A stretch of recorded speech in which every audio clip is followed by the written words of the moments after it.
Never played Hex before. Hex is a fully digital TCG that's similar to Magic. It has a lot of similar mechanics, but it uses the digital design space to kind of reduce variance that games like Magic kind of inherently have.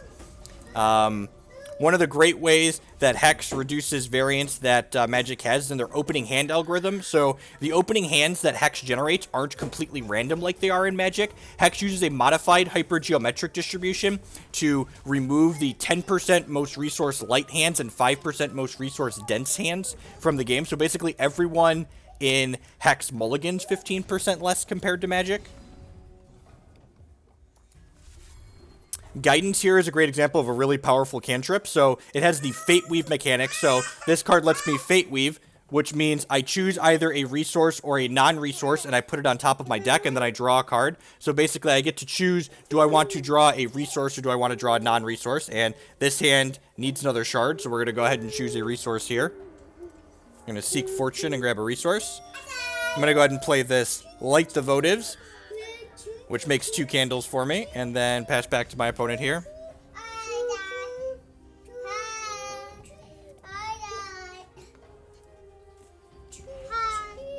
Yeah, I'd be pretty surprised if anything on Magic Digital...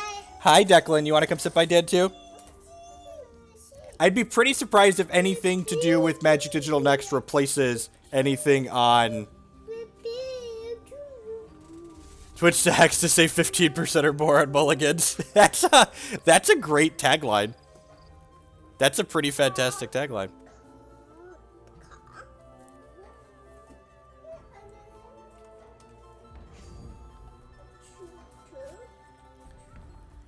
Magic Online has never said anything about... Motsy has never said anything about Magic Digital Next replacing Magic Online. In fact, they've said several times that your Magic Online collections are safe, which implies that there's no major changes coming to Magic Online.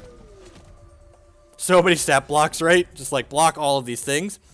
One of the things I really love about Hex is that control is very playable in this game. So... the deck that we're playing here is a pseudo-control deck based around this card, Silver Talon Adjudicator here. And Silver Talon Adjudicator is a 3/2 flyer that when it comes into play, if our opponent has more life than us, we gain 5 life. And if they have more cards in hand than us, we draw 2 cards. Alright, so they're attacking us with Zanya.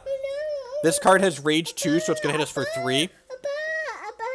I have an Evaporate to return this Zanya to their hand, but I'm actually going to let it hit us here first because Silver Talon Adjudicator lets it gain us life that way.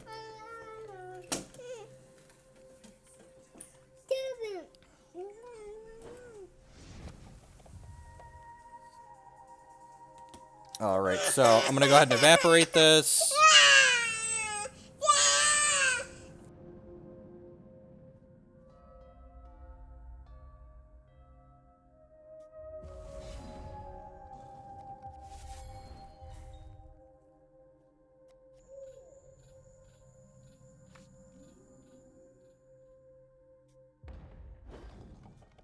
So you can see my bird there. It gained us some life and drew us some cards. We did let my opponent get a Rage Trigger on their Zanya, which could cost us maybe, but I think it was worth gaining the life there. What does Pyro Knight do? Deploy, troops to control, get +1. It'll be a 5/4. Okay.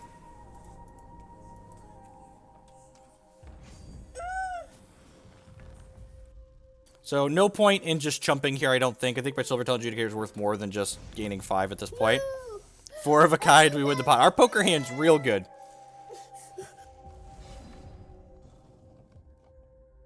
Conscript does make it the colors here. There's a graphical bug that shows the wrong color unless you're zoomed in. I'm gonna go ahead and focus to start here, see what we find.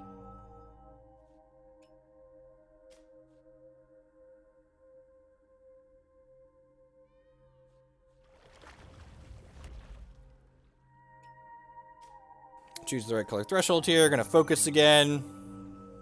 Grab another Light the Votives. So every time we play this Light the Votives card, it has the Escalate mechanic, so it makes 1 more candle. So this Votives is going to make 3 candles for us, which is nice. I'm going to play this out. I'm going to leave the Silver Talon Adjudicator back to block this turn, just in case my opponent has another speed troop to play out.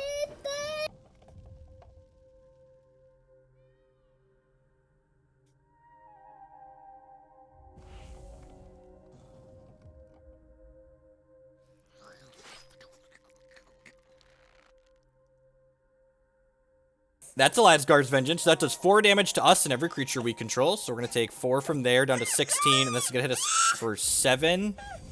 Maybe I should have... Yeah, I probably should have chumped last turn and gained 5.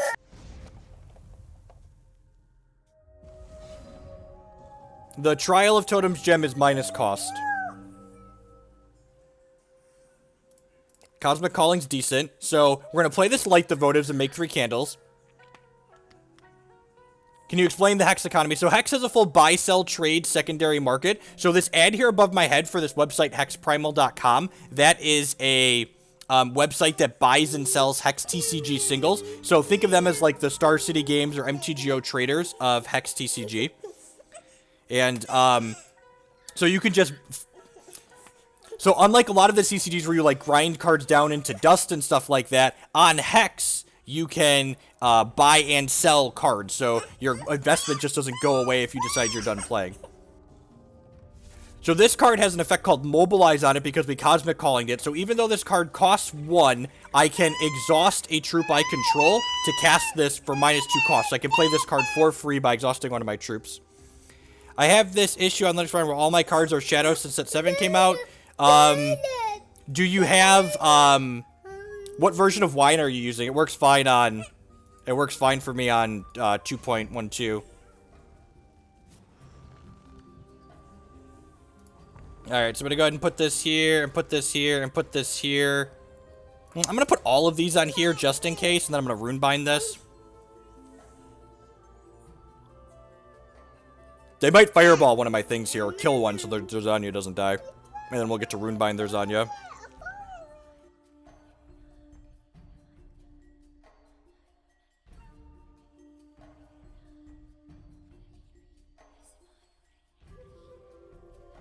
So we're not going to actually take a hit from this Zanya here.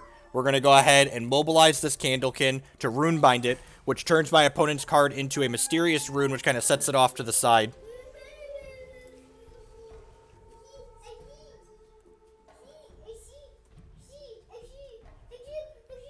You want Sean?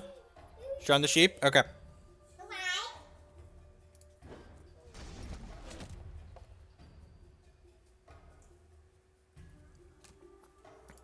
Alright, so I Fate Weaved last turn to guarantee a resource on top of my deck, and the reason why I wanted to put... Yep, there's a discard pile over here. It's actually underneath my chat here, so you can see in my discard pile, all of my candles and stuff are over here. And you see my opponent's discard pile up top here underneath my banner. I'm going to go ahead and activate my champion power. So the champion power is something different about Hex 2. So you can see my opponent and I each have different portraits. And last turn, my opponent summoned 2 Blaze Elementals with their champion. So every time my opponent plays 6 resources, they can summon 2 3/1s with speed that lasts for a turn. And on my side of the table, for 7 resources, I can create this Oracle Song card, which lets me gas back up. So basically, in the mid-game here, when I'm running out of cards, it lets me find some more cards, which is nice. And then play this Trial of Totems out, which generates a random... troop for me, and this one gave me a 5/7 deal. Let's play that right on out there. I think I'm just passing the turn. They have a 3/2 here with Rage 2. That attacks for 5, so my Valiant Reaver blocks that nicely. Now the Riftwarp Badger. So when these Badgers come into play, they give my opponent charges towards their champion power, so my opponent can make more 3/1s if they wanted. Sean the Sheep is great, right? Sean, Jake's been on a sheep kick lately, so Sean the Sheep and Timmy Time are our 2 favorite shows right now. So this card lets me draw 2 cards, but I get to guarantee the first one is a resource or a non-resource. I don't need resources at this point, so let's go ahead and do that. Get another Trial of Totems here. Generates me another troop. Righteous Heir. Let's go ahead and play this out. It's a 5/5 with Steadfast. I think at this point I'm just going to start pressuring my opponent. I really need to turn the corner and actually kill them. So let's attack for 5 here. This one has Steadfast, which means attacking doesn't cause it to exhaust. So we want to try and kill our opponent before they're able to draw out of how ahead we are. So my opponent just drew a resource for this turn, which means they recast this Zanya for free. But it is just a 1/4, so not really terribly scary anymore. Because the Mysterious Rune reverts it, so it got rid of all the power-ups that this had. Another Riftwarp Badger, sure. probably going to want to leave this back next turn. Righteous Outlaw, sure. Even if they champ power here, like, I think we're in an okay spot unless they have Lasgar's Vengeance. Famous last words, right? We're okay unless they have Lasgar's Vengeance. So, defense. Let's go ahead and eat this here. This eats here. These trade here. These trade here. This jumps here. I take 3 and go to 6.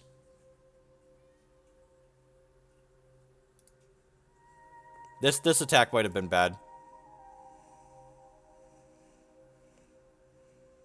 Maybe I should have left this back so I didn't go to 6 here. That's very possible. A little bit too aggressive. Really want to draw like a Silver Talon Adjudicator so we can gain some life back here. So we're going to clean up a lot of their board, but we're losing most of ours as well. This is going to go away at end of turn here. Hey, look, a prophesized Light the Votives. So this one, so the Thunderfield Seer, when I played it, he had a prophecy action. So this card, when I play it, draws a card now. So I'm going to go ahead and play this Diamond Ice, which guarantees a non-resource to the top of my deck. And then I'm going to go ahead and play this Light the Votives, which now gives me 5 Candlekin. And then draws a card, which drew me the Silver Talon Adjudicator we wanted, which gains me 5 life and draws me 2 cards. Ooh, and then this is the sweet card, Psychic Ascension. So this card changes my champion into a new champion. And this champion for 1 charge gives me a random action. And now whenever I play an action, I get a random troop. So I'm going to go ahead and attack with these 2.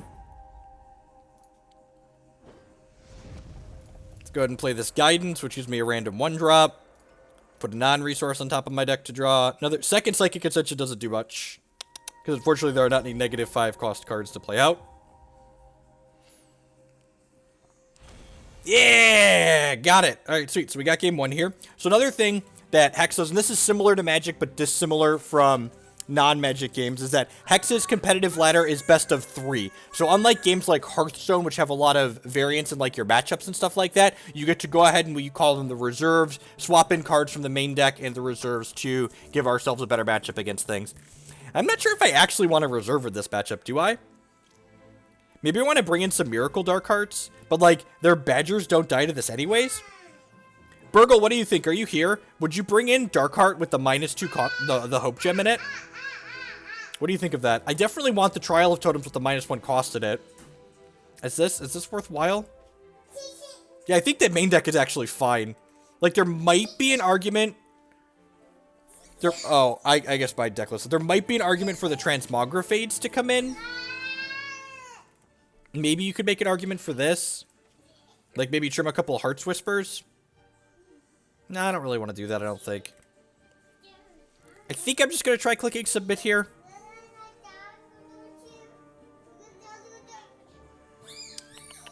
Just going to go ahead and click Submit.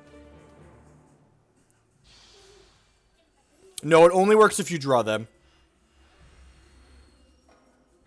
Yeah, the candles are definitely good here. They definitely gave us a lot of life.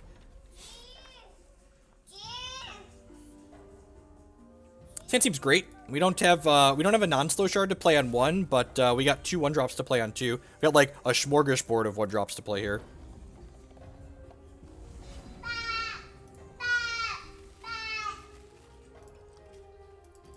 That's fair. Maybe Xbog is better than Evaporate.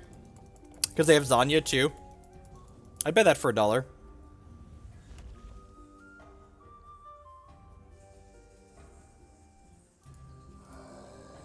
Withering Gaze, sure. Yeah, I'd buy that. They took my Light the Votives. That's so rude, opponent. Okay, yeah, if we get a game 3, we'll swap 3 Evaporates for 3 Transmogrifades.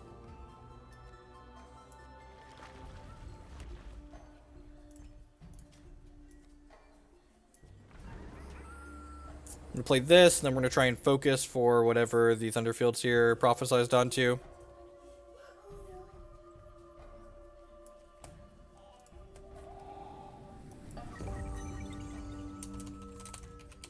Sweet. Grab the Cosmic Calling, which the Thunderfield Seer helps mobilize out.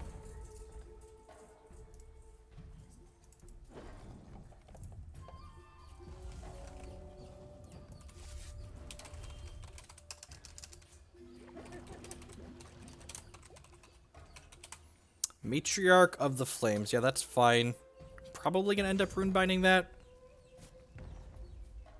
I don't want to jump block with this because not only can we gain more than 3 with this down the line, but we could also, we want to use this to mobilize out our Cosmic Call Gear. So we're going to look at the top 3 and take a non-resource, and then we'll draw a card afterwards. This is prophesized. I think this is better than Heart's Whispering this turn. Do I want this Psychic Ascension? I think I do, actually. I think I'm just going to, like, draw enough I'm going to play enough actions. God bless it! Ah, it's annoying. Alright, let's put a non-resource on top here. Alright, so when we took the Psychic Ascension there, I wasn't expecting to draw the second Psychic Ascension immediately.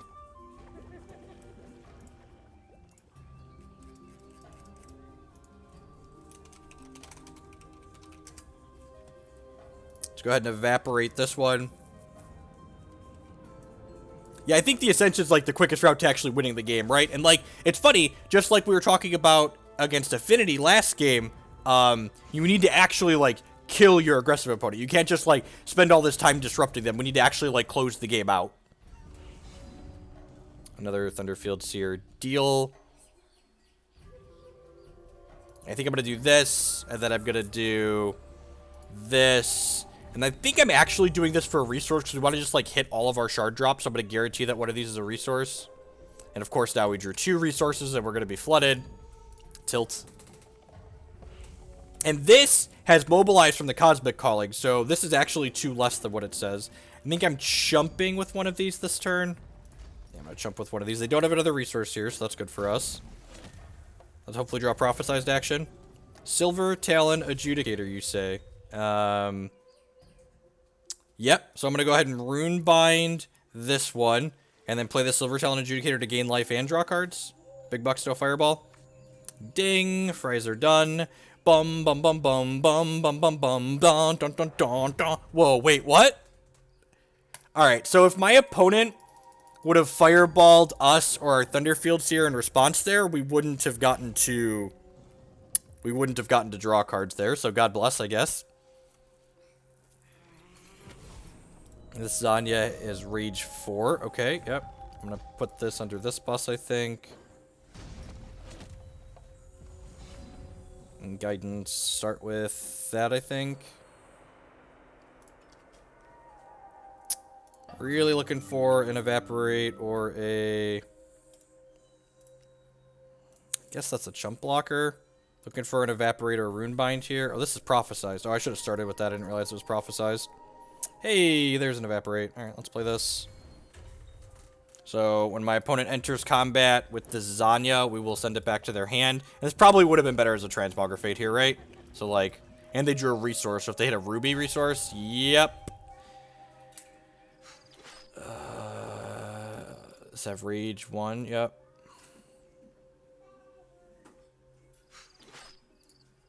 Also has Rage 1. Alright, we're going to 1 here. Put that back in their hand. This is 8-14.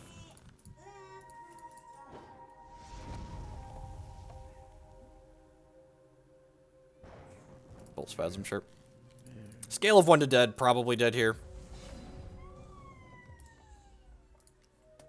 Alright, so let's play...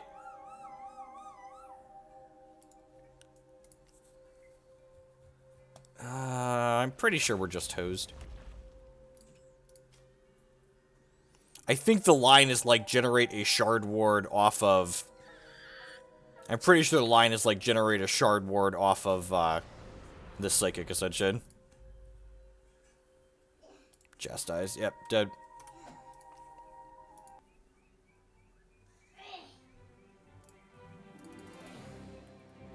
Swap out some Evaporates for some Transmogrifades and submit, I think.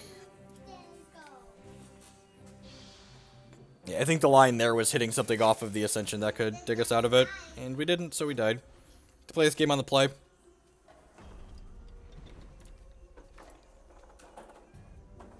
So we only have 1 resource here, but Diamond Ice Fate we used on 1, so it's going to guarantee us a second shard here. So long as we get anything other than a Diamond Shard, we'll probably be okay here. Maybe we should have some Shard Ward in the board. That's not a bad idea. A couple, like 2 or 3. I don't think we need it to necessarily win, but it's definitely powerful. It's good against these Ruby decks for sure. Please be a Sapphire. Please be a Sapphire. Please be a Sapphire. Ding. Sapphire Ice counts. I think Shard Ward's fine. I think the fact that we have, like, candles and stuff makes it fine, Burgle. Like, this deck really cares about Lasgar's Vengeance more than the traditional Sapphire Diamond control deck does, I think.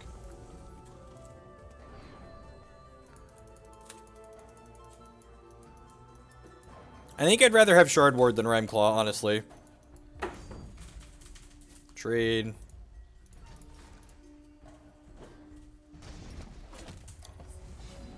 Alright, hit a non-slow resource. That's pretty good. So we can play 3 things this turn. So I think I want to start on Arcane Focus, try and hit a resource. Perfect. I don't think I want the Psychic Ascension to hit. It is prophesized, though.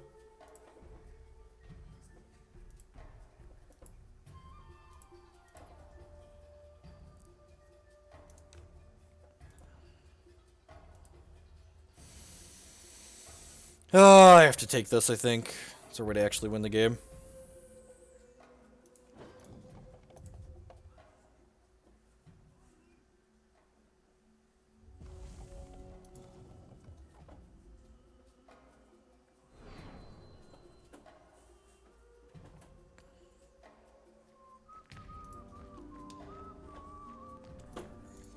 So I'm going to Evaporate this, and then I'm going to Trial of Totems. Which gives me a 5/6/5 deal. Oh, this has Empower? I don't think we're empowering. I think just a 6/5 is fine here, but look at that. Have our cake and eat it too. Always lucky. So Empower is a mechanic where we could double every number on this card, so we could turn this into a 6-cost 12/10, but we don't really need that, so...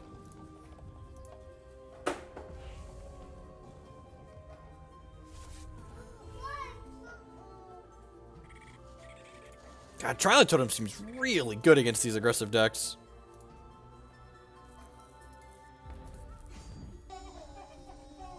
Rogue! With the 13-month resubscription. Thank you for the continued support. Welcome to the Raichu. No, it just doubles every number on the card. So the casting cost is 3 right now because it was reduced, so it would double 3 to a 6.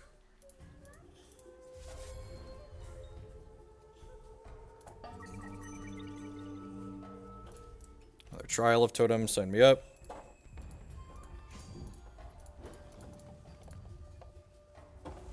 Trial of Totems conscripts a 4-cost troop and gives it +2/+2. So it generates a random Ardent Troop of cost 4 and then makes it larger. And then because this has... Oh, and it gives it the socketed powers to this. So it's generating a 4-cost troop and then making it cost 3. Bolt Spasm, sure.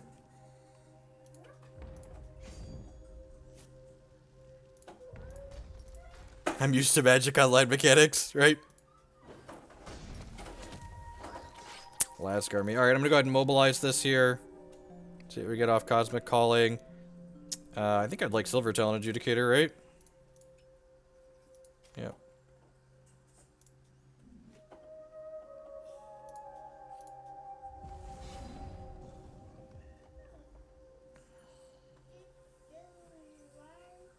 Man, if that was a non-slow shard.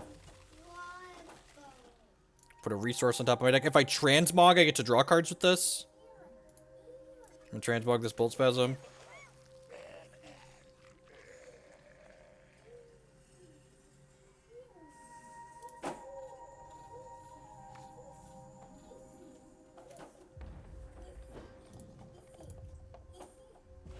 The transmog play there is a little bit sad if they have a Zanya, because they've gotten a lot of attacks in here. Or if they don't have a Zanya, we're in an insane spot.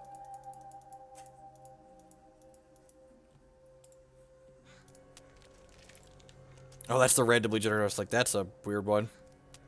Oh, and it gets the Rift Warp Badger back. That's really gross. So the Rift Warp Badger made a thing that got it back. I'm glad we're close to the Psychic Ascension.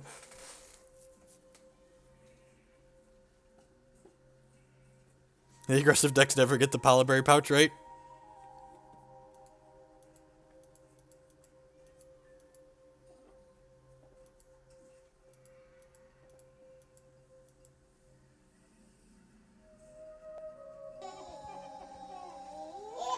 Liquefied Vapor! With the 2-month resubscription on Twitch Prime. Thanks for turning me on to Hex. Thanks for giving it a try. I'm glad you're enjoying it.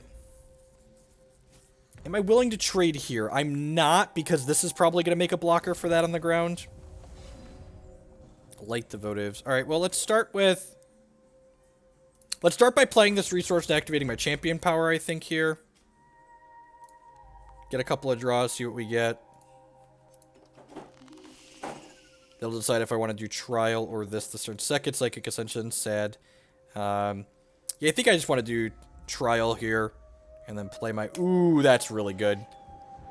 So, Heart of Embers says, whenever we play a Valor, we get to deal 3 damage to something. Damage does wear off at end of turn. Yeah, so the damage steps are basically identical to Magic. The combat works the same. They declare attackers, I declare blockers. I can block multiple things to one thing. And then damage wears off at end of turn.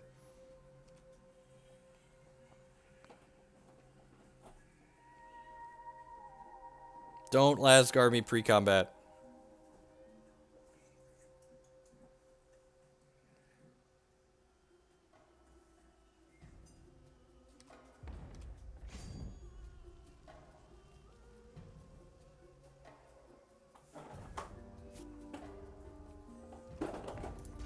So trade here, eat here.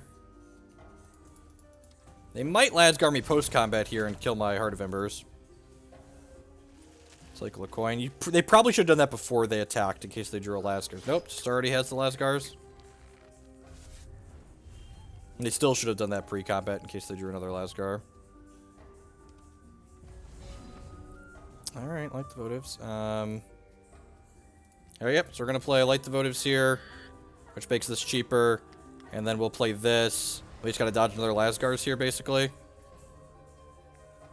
I'm gonna play another Light the Votives here, which makes a random 1/1. Oh, and that has a Fate Weave on it. Sweet. And that makes some 1/1s here. So if they don't... And this is why, Burgle, I think Shard Ward could be good. I think we're gonna get into a lot of spots like this in this deck where, like, if we can keep our board for blockers, we just, like, win the game.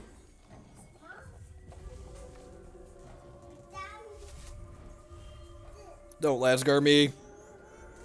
Deal... Oh, this thing flies, right? That's annoying. And it deals double damage. Gross.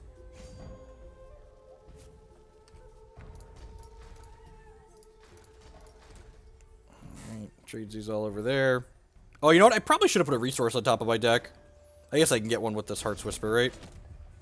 We need a flyer to deal with this.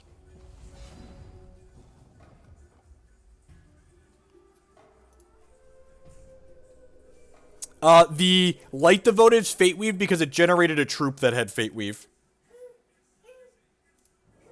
The troop that it generated had Fate Weave. Hey, look, a flyer. Hey, look, a Light the Votives. All the flyers. Alright, let's do this.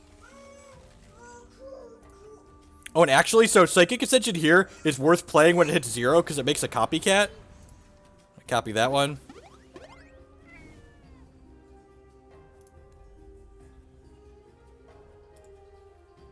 Wow, that's good. Alright, so... Let's go ahead and Valor this one.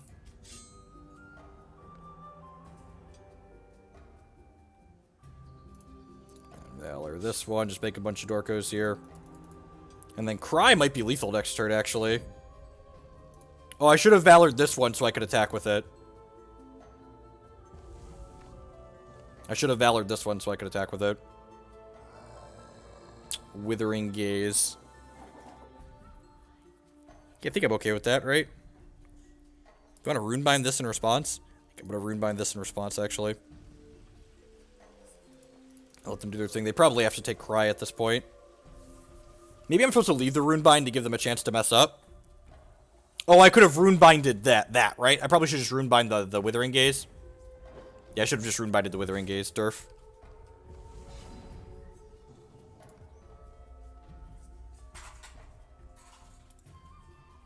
Forgive me, for I am dumb.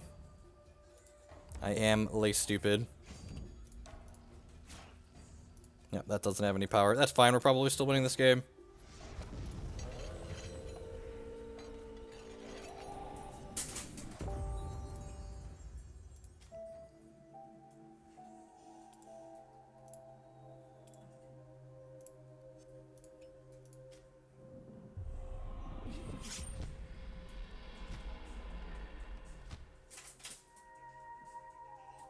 That's fair. A little flying going on.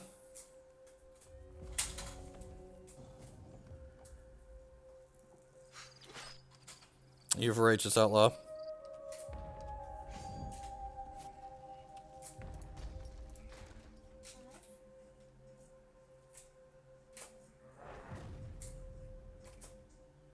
Close game.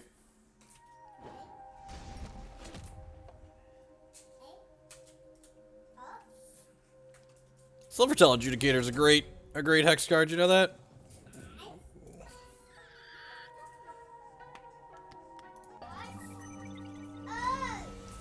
He doesn't like making random troops at the end. Let's put a couple shard wards on the board, I think.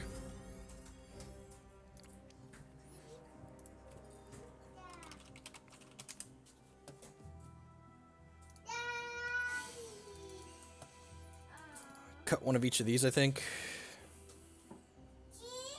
Let's do that, and then we can just trade the 4 Evaporates for 2 Transmog, 2 Shard Ward in that matchup. That seems fine. I'm gonna do that.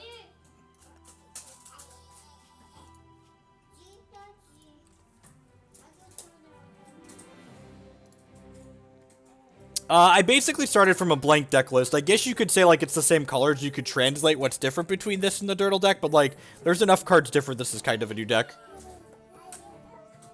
This is just, like, all the cards that cantrip, basically. What does Shard Ward do? Davian! With the 15-month resubscription. Thank you for the continued support. I do appreciate it. Welcome back.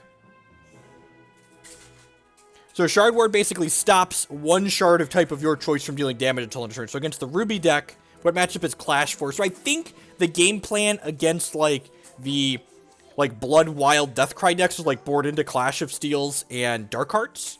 But I haven't actually tried that yet.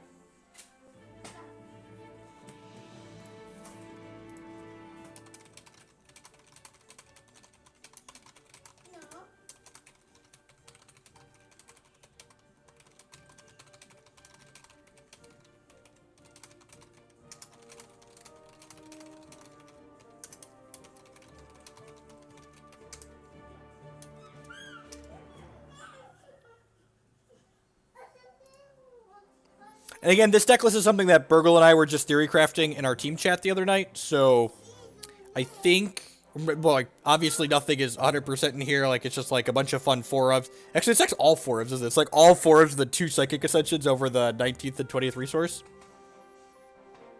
Yeah, the matches where the Light the Votives body isn't relevant, I think you board them out.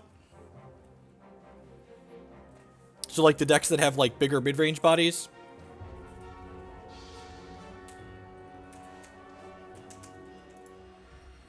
I'm not just off it, I'm just, like, trying to do other things. Since I'm one of the primary people who streams Hex Constructed, I like to make a point to stream a variety of things, so that way a variety of things get showcased on my YouTube channel. I think this hand's a mulligan. This guarantees us a 2nd resource, but it doesn't guarantee us a 3rd resource, and Cosmic Callings without any of our 1-cost troops are pretty awkward. This hand doesn't have a diamond, but it's got playable cards if we find a diamond, and the Sapphire Ice guarantees us a resource. We'll definitely play more of the Storm list at some point, the Escalate Storm list. It is my favorite archetype in this current format.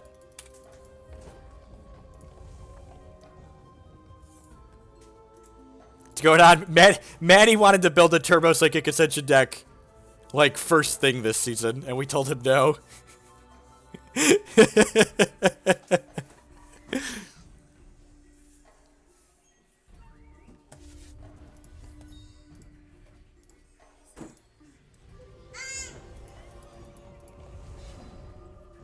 That sucks.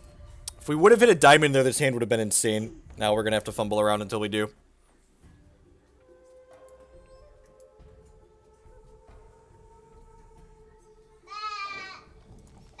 We ended up going 3-2, Jet.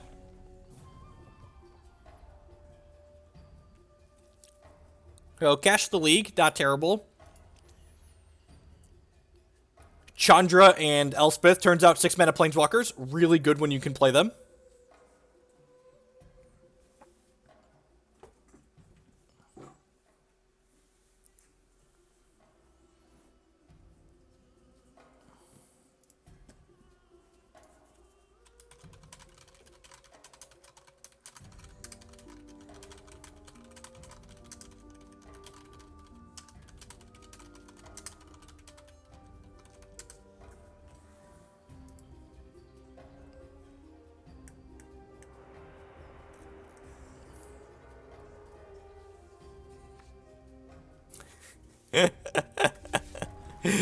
Oh, Maddie.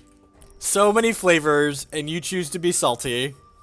I'm just gonna Runebind this to buy us time. Just, like, alleviate pressure from our life total. Heart's Whisper is great. This guarantees us a resource. Hopefully it finds us a diamond resource. I would love our life to be like a diamond.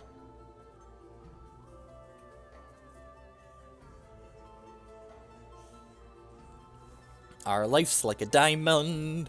Boom, boom, ba-da-dum, boom. Fate Weave is so great. Our 18 resource deck, we're just gonna like hit our first 4 resources guaranteed. We hit a diamond, so we're gonna hit our first 5, 6 resources guaranteed now. So next turn we're gonna go probably Light the Votives into a Cosmic Calling. Maybe a Guidance or 2.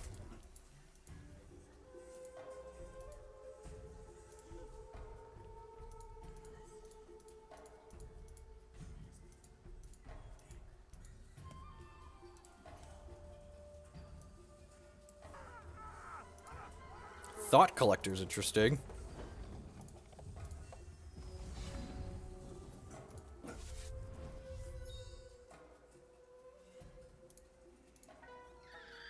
Matt's gonna be playing the CT. I will not be making it out. Modern. Ugh. I think I'll take another... Actually, I'm just gonna take the focus at this point. I have 2 Heart's Whispers in my hand. It's like find our way to a PA and make it cheaper.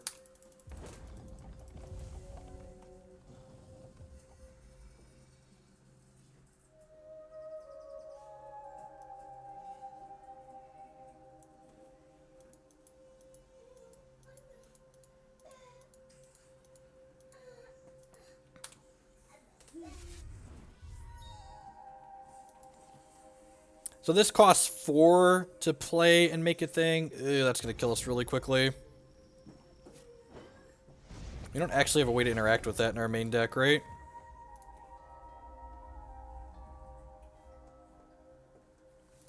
That has flash. That's great. Alright, let's do this. Let's go ahead and light the votives up here. Yeah, it is. So this is the type of matchup where we have Dark Hearts and Clash of Steels on our board for.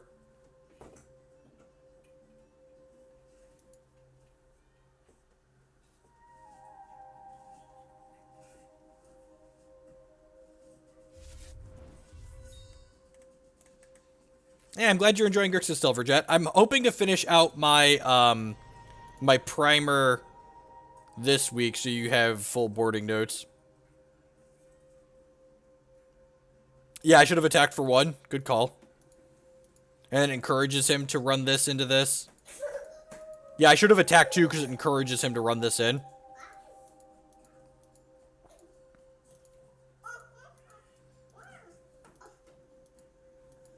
You are correct. I agree with your assessment. God bless, he attacked anyways.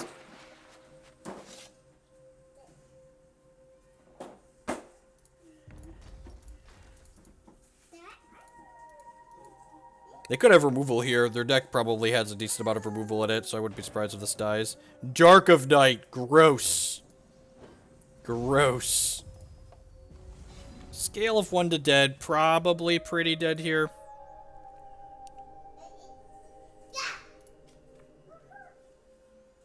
Alright. That's a Silver Talon Adjudicator.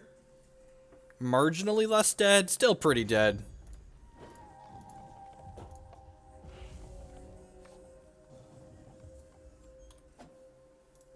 I think Dream Call is unplayable in a format where Runebind exists. Just so everything's above the board and we all understand what's going on. I think it is I would use the words unplayable.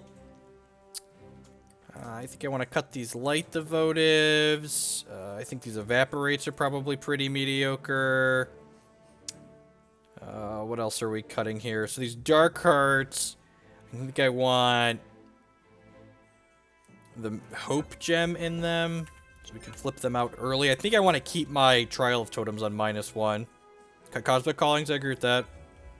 I'm going to give +2 on these. It's like trim that when we trim light. It seems fine.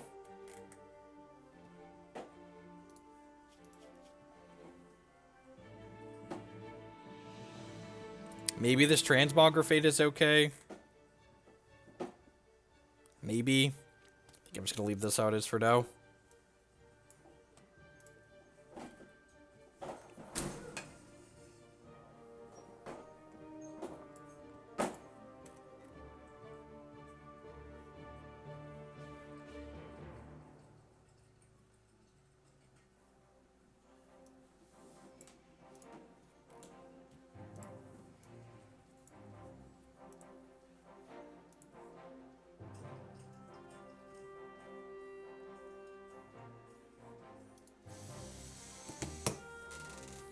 Yeah, we have like Clash and Darkheart to eat those.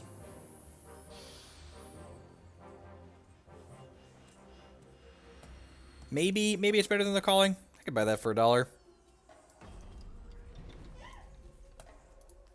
I guess we still have 8 1-mana selection spells. Pretty easy mulligan here. Alright, yep, sign me up. Looking for a diamond. We find a diamond, we'll hit every resource between now and forever.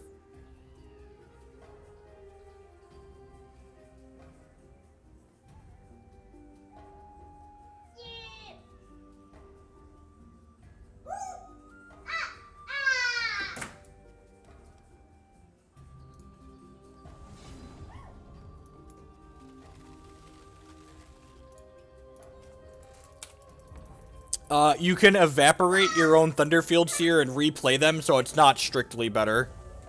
In addition to being harder to cast, it's not strictly better. Because you can't evaporate your own things.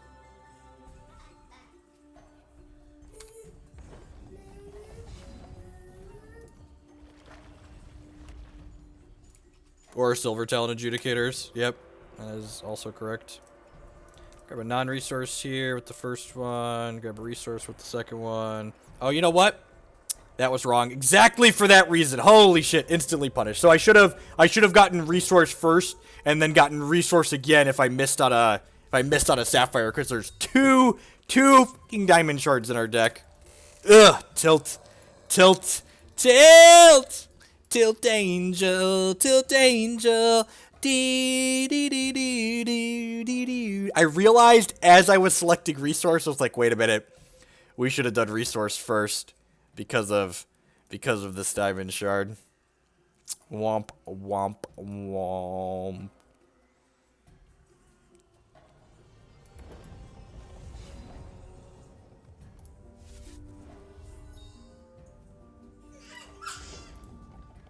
But the diamond ice find another shard, so that's fine.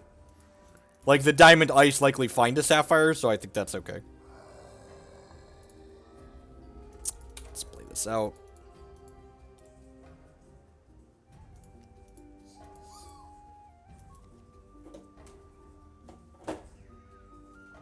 This card's gonna kill them pretty quickly. 5/4 flight.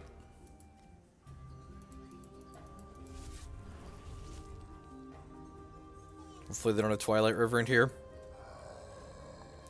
Yup. Alright, max punish for not playing my draw 2 last turn. Just get all 3 Withering Gazes in your first whatever number of cards. Sure.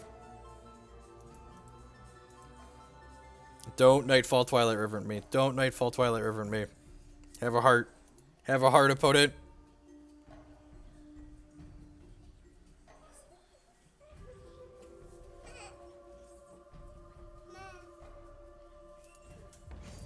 God bless.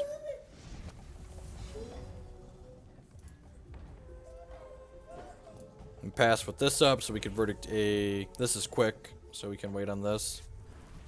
Verdict and Eclipse this turn.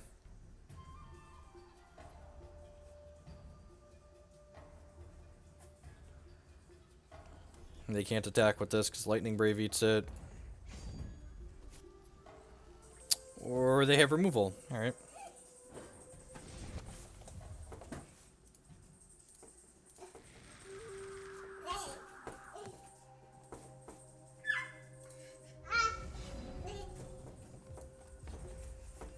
I'm just gonna leave this up. If they kill it, I can Cosmic Calling. I feel like they have a removal spell here, so I just want to... Yeah, I'm gonna use this with the Cosmic Calling. Maybe I'm just supposed to Verdict there.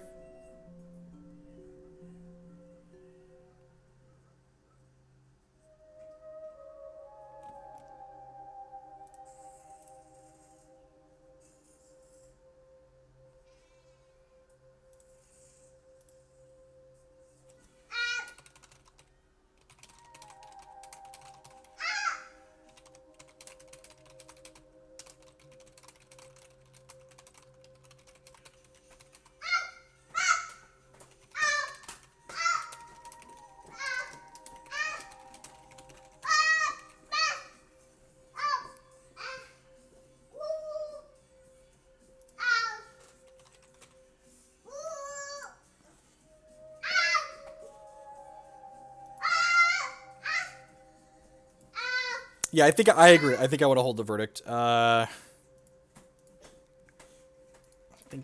I can't take the ice. All right, we're gonna take the focus. That way we can hopefully focus into.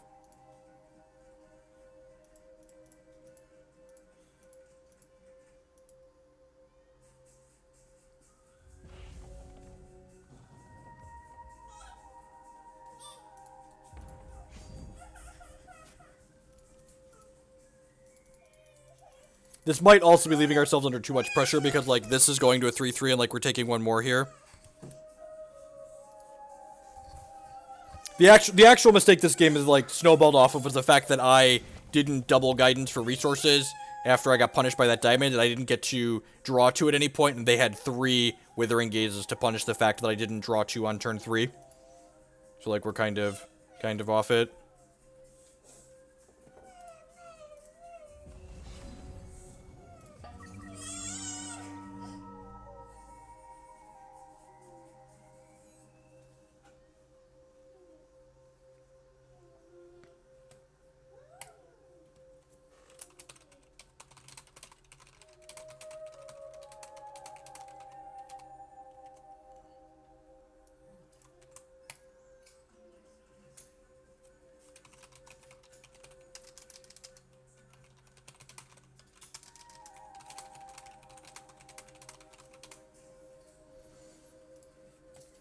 I think I'm obligated to take this. Doesn't feel good, but...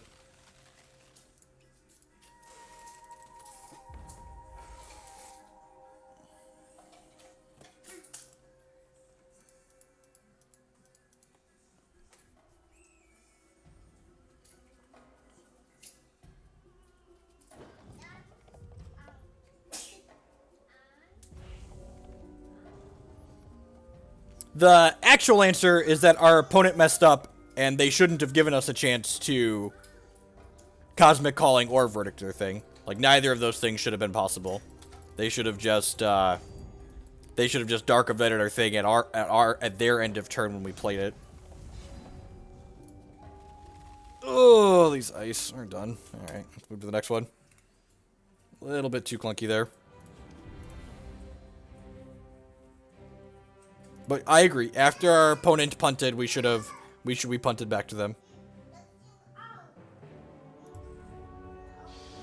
But again, the very first mistake we made that game was not using guidance for a resource first, so that way we could guidance for another resource after, not guidance for another resource after we hit a diamond. So we would have been more likely to have double Sapphire and then draw 2 cards.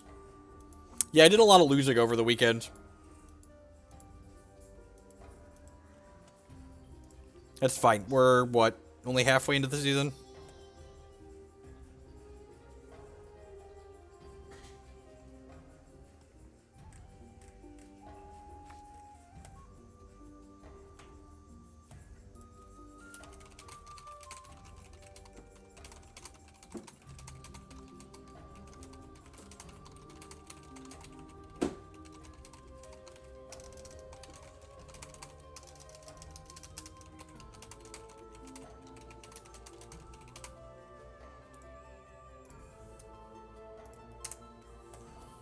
That's great. Hopefully our opponent's not playing Storm. The Storm deck's probably an awful matchup for us.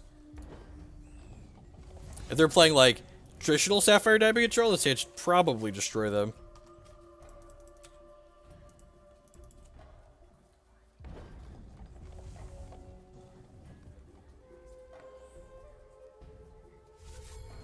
I'm just playing other things, Berry Pringles. Variety is the spice of life. So this is really small, but you want to light the votives before you play Thunderfield Seer, because ideally we want all 4 of our Escalate cards in our deck when we Prophecy, because if we put a Prophecy onto an Escalate card, we get to draw with it multiple times, basically, over the course of the game when we see lots of cards. There's literally a deck list on the screen, Roy. Left side, take a look, take a peekaboo. Take a look-see-poo over to the left side of your screen.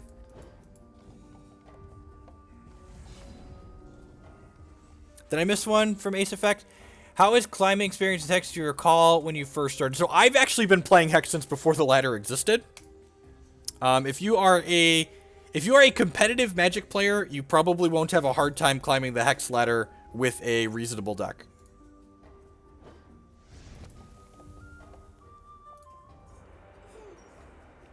Like, if you're someone that could regularly, like, day 2 a Grand Prix or an Open, Hex is probably not going to be that difficult to climb the ladder.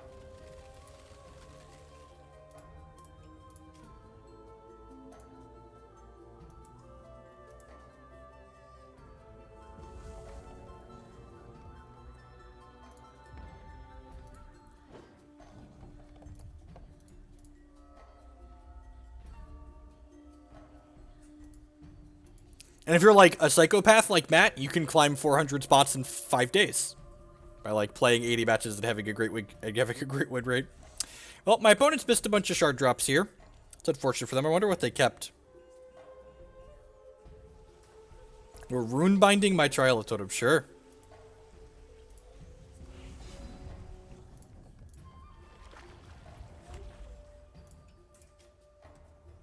Angus, you're gonna climb. He played Ivan Slagpot last season because the Angus deck wasn't as good before set 7. But yeah, Angus would be a good deck to do that this season. Let's go ahead and play Silver Talon Adjudicator here. Probably get runebound again.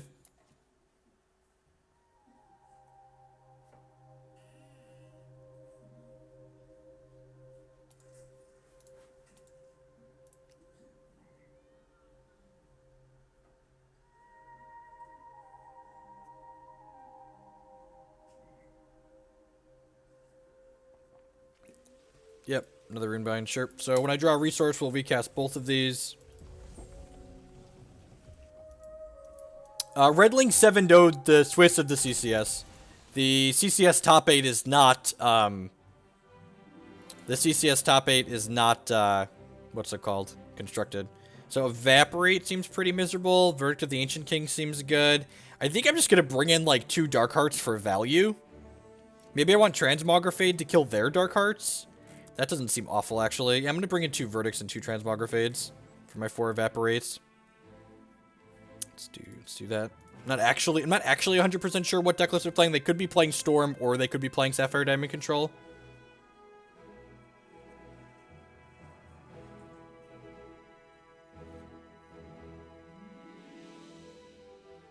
They did concede. They must have missed their 3rd shard drop again.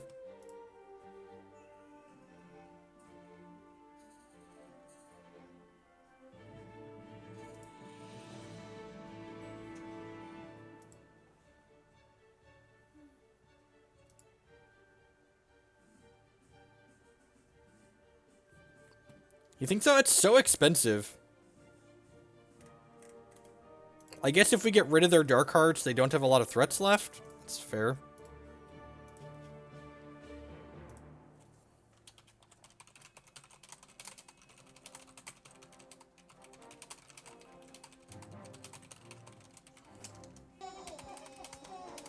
It's Cereal! With the 4-month 3 subscription. Thank you very much. I appreciate the continued support of 3rd of a year. Welcome back. You make Pikachu very happy.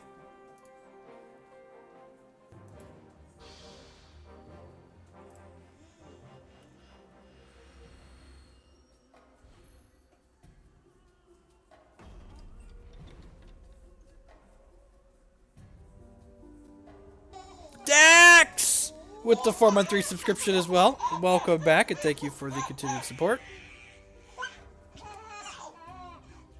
Wait, did my deck list tool dump?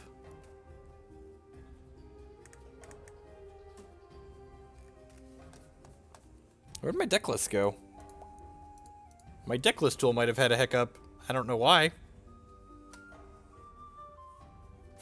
Weird.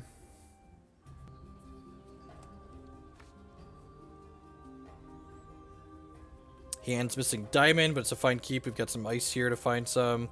Plus a guidance, plus focus. Well, I guess we can't cast this until we find diamond, but 10 out of 10 when I keep this, we could focus. Get our first 4 resource drops guaranteed.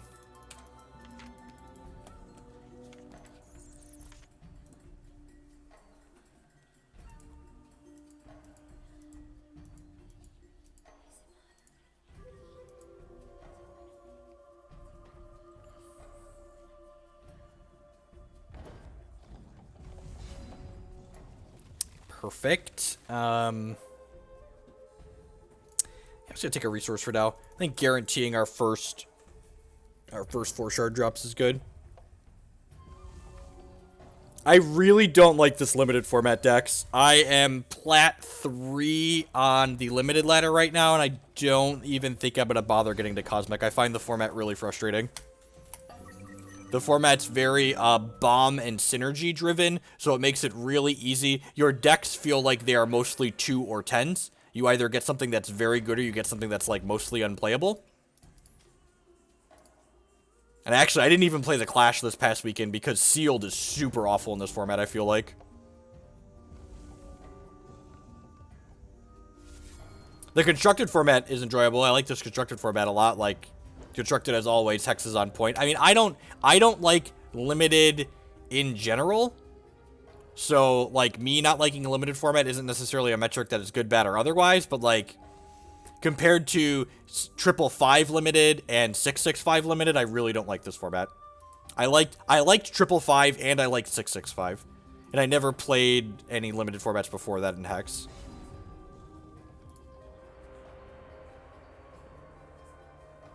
Yeah, I don't really care about most cosmetics. I actually don't really like the battle board for this Clash either. And again, that's subjective, so feel free to agree or disagree otherwise. Take a resource with that one, I think. Am I going to focus here? Now, if I was going to focus, I should have done that before I did that. Just hold up Runebind for the turn, I think. I loved the 555 format. I really like the 555 format. I know that wasn't a popular limited format, which again, like I said, these things are obviously subjective, but I really liked 555.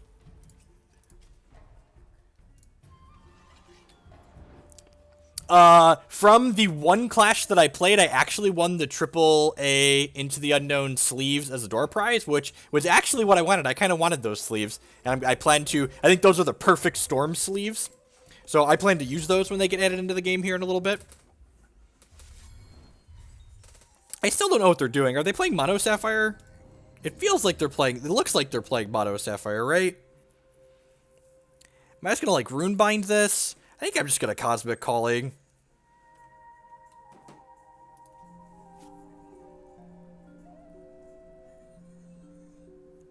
I'm Cosmic Calling in response here, just in case my opponent has,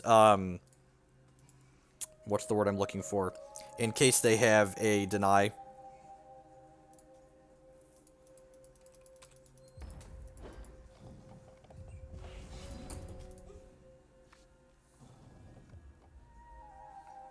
I'm going to lead on Focus in case we find it Into the Unknown.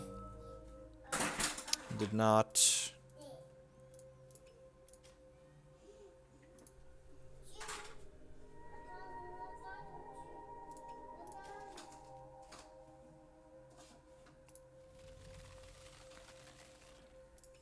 Take a non-resource here. I can take a resource with this one or this guidance down the line.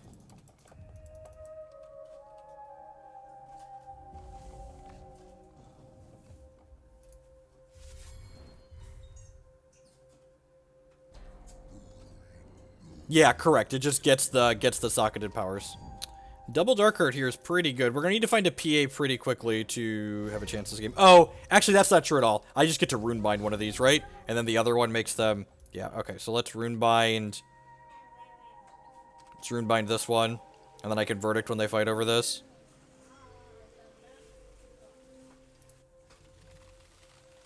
And put a resource on top of my deck here. I'm going to cast this Light the Votives as a gain 4. And this Dark Heart makes him sacrifice a non-socketed card, so like this isn't socketed. So, bye-bye, second Dark Heart.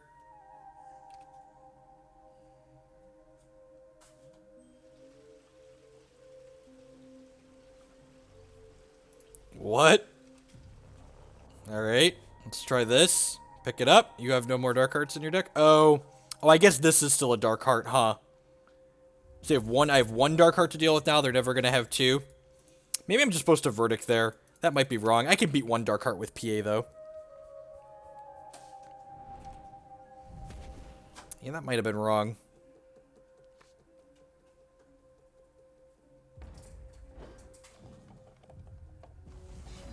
Was that a Shard Ward? That was previously a Dark Heart, right? Yeah.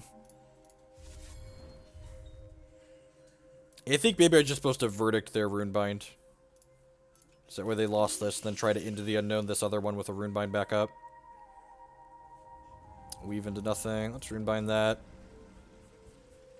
Like, not let them Fate Weave. Get our cards. Heart's Whisper, yep.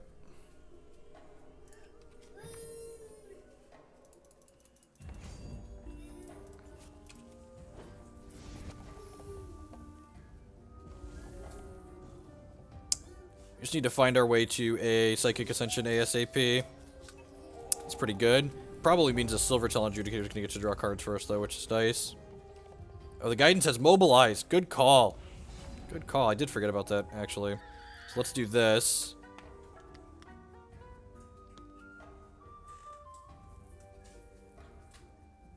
You thinking about countering this? I think if they counter this, I'm fine with that. No, that's not how that works. They cast these one at a time.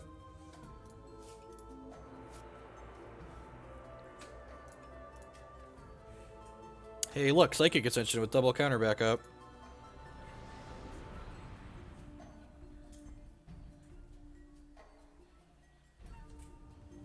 Should be good here now.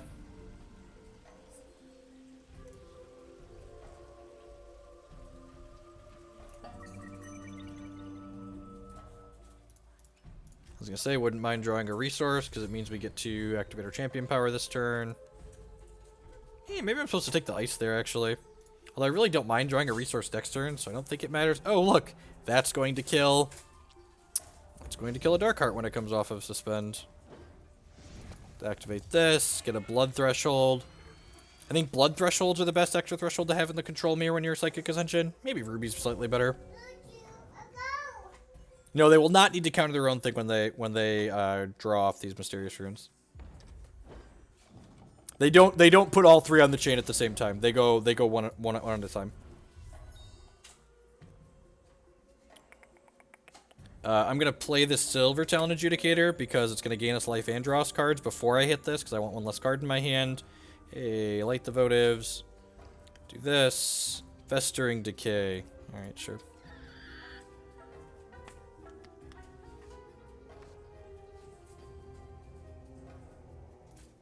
That's fine.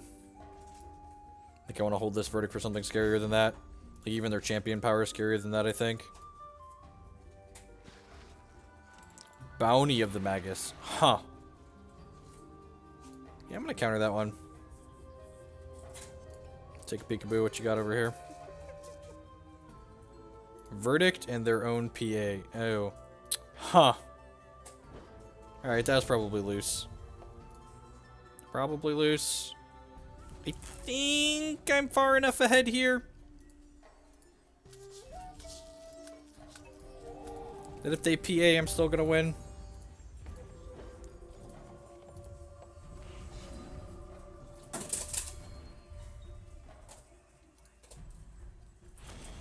Yeah, they agree. They agree with my assessment.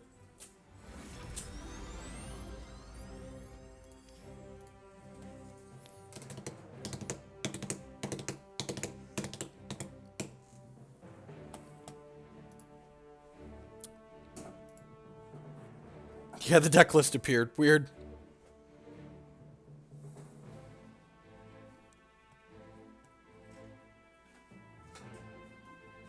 Yeah. Yep.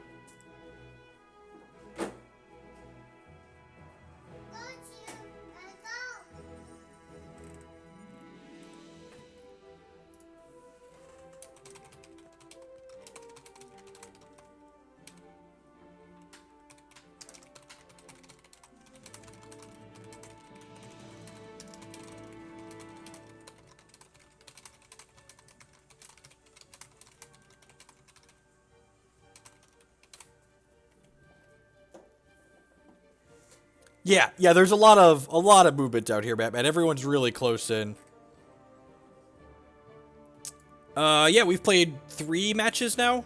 It seems pretty reasonable. Like you're basically like, I think the average stats on the Trial of Totems is like a 4/4 or so. So like the floor is like paying 4 for a 4/4, which is like okay, and it's an action that triggers it's a troop that triggers Psychic Ascension basically, which is sweet. This hand is great. We get to go Ice into Light the Votives, Cosmic Calling.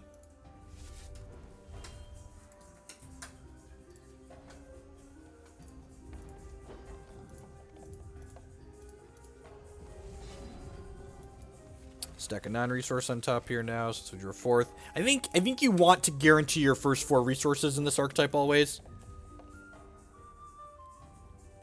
Depending on how aggressive our opponent started here, it might be better to go light into Trial and then play whatever we Trial on 3. That's probably better. Like, they didn't do anything on 1 or 2 here, but I think they're pretty likely to have like a Matriarch or something on 3.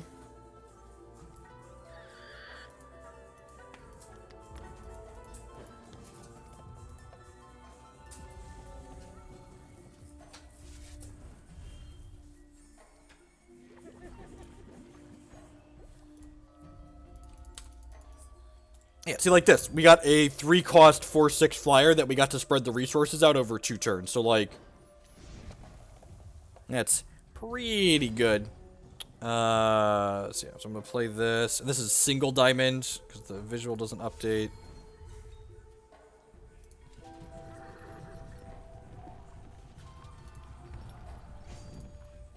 Yeah, I'm going to get my hits in here. Might as well.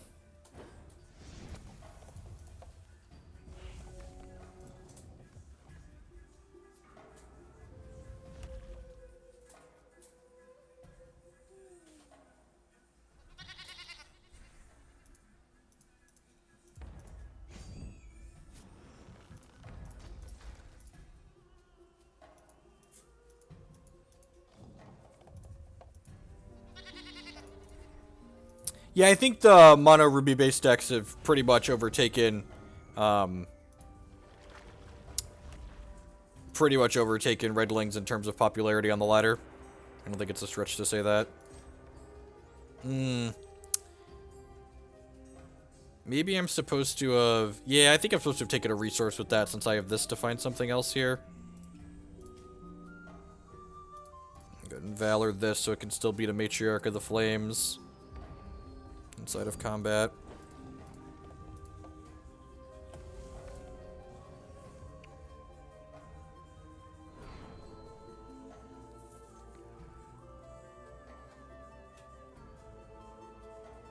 If they want to attack with this, this is fine. I'm happy trading here. If, like, they trade this, plus then, like, try and burn to the ground, I can Runebind the burn to the ground. And, like, this 5/7's pretty huge, so they might try and, like, push through on this here. Nope, alright. Well. Mobilize this Trial of Totems. 4/6 with speed. Sign me up. That's a Psychic Ascension. Actually have more life than them. That's awkward.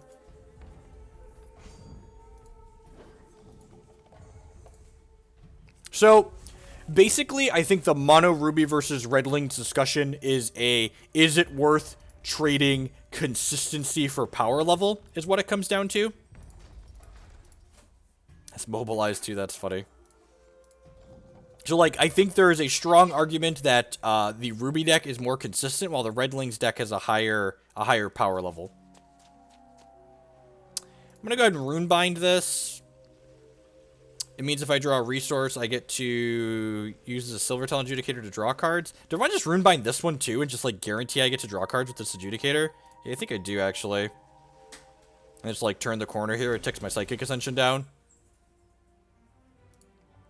Alright, and we're going to board out the 4 Evaporates and bring in 2 Shard Wards and 2 Transmogrifades.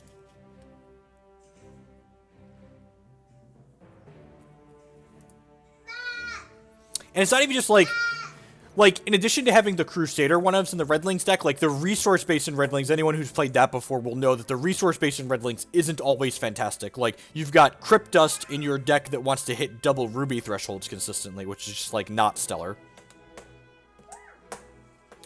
Alright, so after we finish this matchup with this deck, I'm going to go and get some lunch for the kids, and then when we come back, we're going to play some Sapphire Diamond Sockets.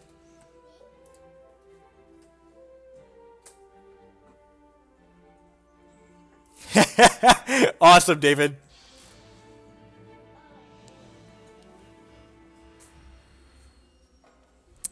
I could see like 2 Dark Hearts Burgle.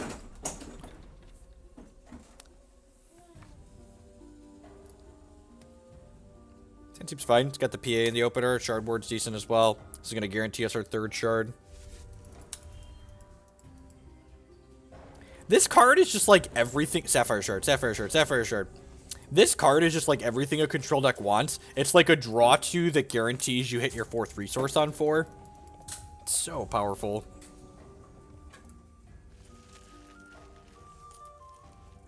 We get to go double 1-drop next turn. Sounds good.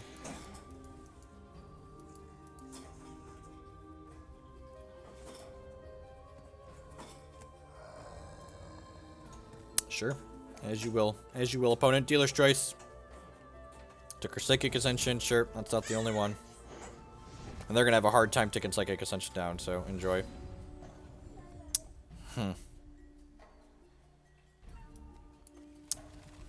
I'm going to play this out and guarantee another resource drop here, and then play just one of these. If they have, like, a Righteous Outlaw here, I'm going to feel a little bit bad, but I think that's correct.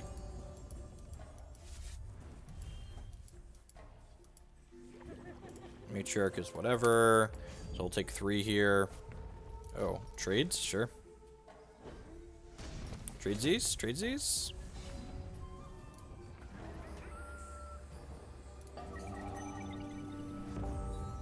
Can I get an action? Amen. So this thing, Fate Weaves, and then draws 3 cards, because Prophecies.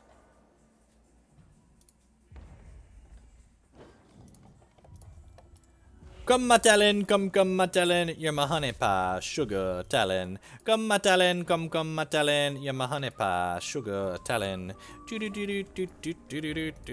I'm just gonna cash this in as a gain 4 in case they've got a Lasgar's Vengeance coming up in our future.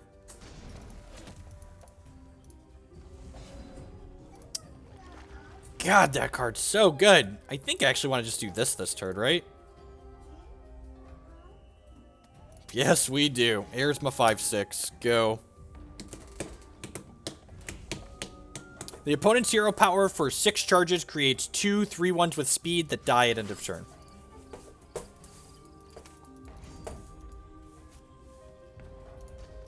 Alright, so this 10 out of 10 means Lasgar's Vengeance, right? So I'm just going to take this hit. Because I can Valor to kill this.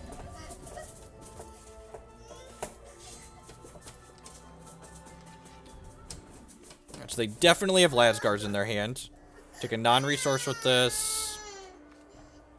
Runebind is excellent. I'm going to put a resource on top of my deck with this. I can Calling plus Runebind this turn.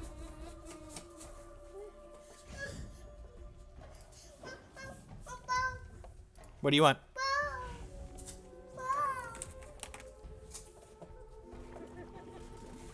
Another Matriarch, sure.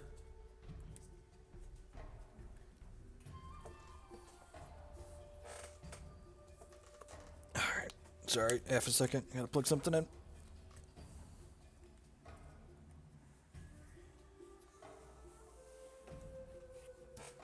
Sure, that's fine.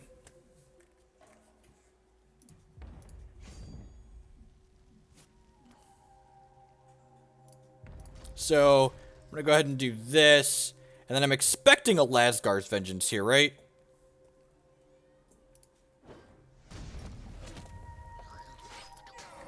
Get out of here. Prevent Ruby. That feels really good. Gosh, that feels great. Do you feel alive, chat? I feel alive. How about we gain 5 now?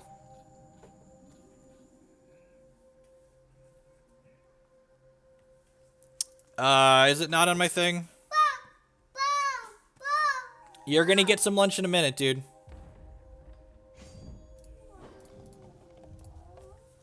I might have forgotten to make it public.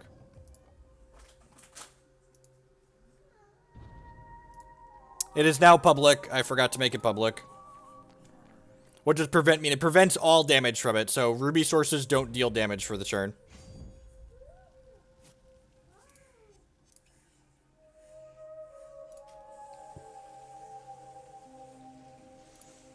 And I'm actually just going to trade this here in the event that my opponent has another Lasgar's Vengeance here.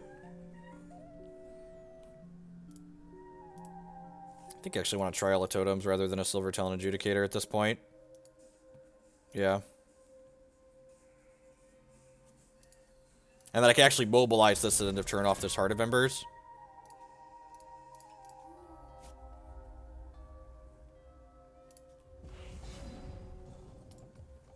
Rats, only a 5/4. Grab a resource here, I think.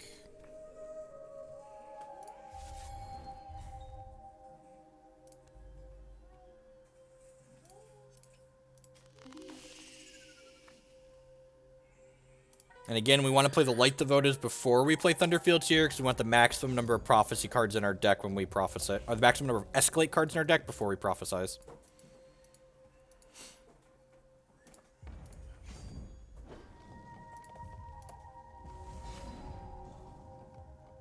Yeah, opponent's deck is super neat. Random. I don't think I want a Pyro Knight. Yeah, I'm gonna Pyro Knight. It lets me attack with this Candlekin, and then next turn I could start hitting with this.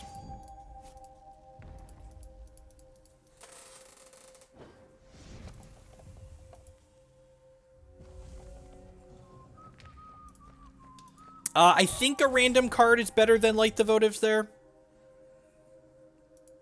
Yeah, I think when we board in Dark Hearts, we would probably use the Hope Gem, the -2 cost the turn you draw it. I think that's what my gut says I'd like to do. A Silver Talon Adjudicator. And they didn't play out a card here, so here's hoping that they don't have anything to play. Ding, ding, ding. God, every time this card draws a card, it feels like I'm cheating. Why is this drawing cards in the aggro matchup? I don't understand. I don't understand. I don't understand. Alright, attack you for 5. This list is sweet. Hex's constructed formats are so obnoxiously good. It's kind of unreal, just like season in and season out. They just like knock it out of the park.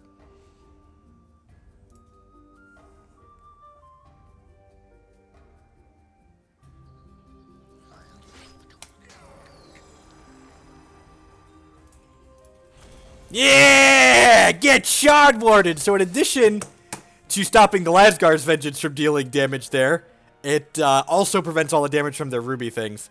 I went to SCG Atlanta and went 4-0 in several side events. My friend won the Standard Classic, won a crap ton of tickets. Anyways, have you realized exactly how terrible tickets are? They almost seem worthless. So, Shannon, if you turn the tickets into store credit, you can generally sell. So that's how I do it with the Star City, the event tickets at the Star City event. Star City will let you turn event tickets into store credit, and then I sell the store credit to other people, usually for 75 to 80 cents on the dollar, depending on how much they're buying from me. So like when I won one of the classics, I got like $600 worth of store credit. I turned that into like $400 or $450 worth of cash, depending on what it is. At any rate, I'm going to go get some food for the children and some food for myself. And when we get back, we're going to play some Sapphire Diamond Sockets. It's a deck that people have been asking me about that's been doing okay on the ladder in an event. So this is the shell I have built right now. Feel free to discuss on whether I'm supposed to be doing anything differently here. I'll be back probably 5 minutes.